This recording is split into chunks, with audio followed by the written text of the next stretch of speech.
I think the meeting talked a lot about the concept of constructive powers. For me, personally, it seemed to me that around the table were a group of states represented by institutions, not necessarily by their governments, who have a degree of economic power, who have some degree of regional influence very often, and who want to play a constructive role.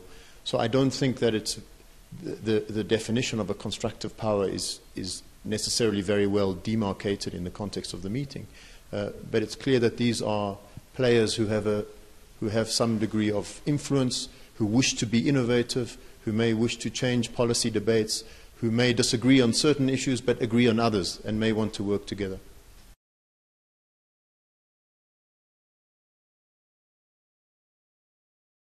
For me personally, and I think for many countries around the world, including many represented around the table, firstly is this recognition that everybody is affected. Secondly, that we are talking more than drugs markets. So what we are talking are fundamental changes in the illicit economy of the globe. That's an issue that's not going to go away. That's an issue that many of these countries are dealing with in the regions where they are, and is defining important parts of their foreign policy and their foreign relations, and it will do so in years to come. So I think those are the defining features of transnational organized crime. Okay, and given that all are affected by transnational crime, as you say, not all are affected equally. A lot of the greater powers don't.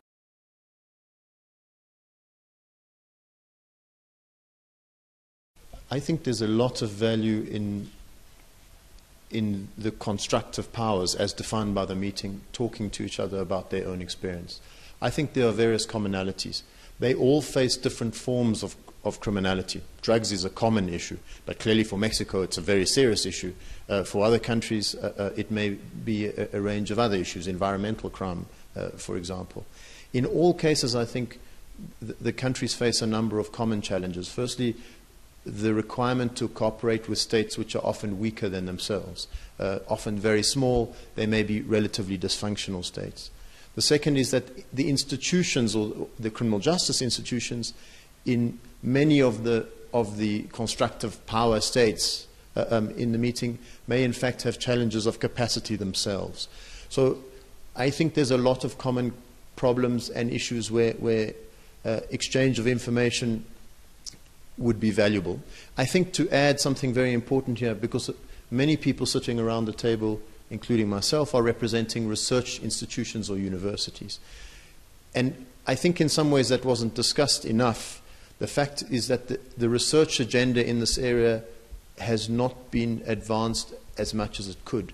And I think there's a real space for common research interests between different policy studies institutes in each of these countries. There's a lot of scope for cooperation there.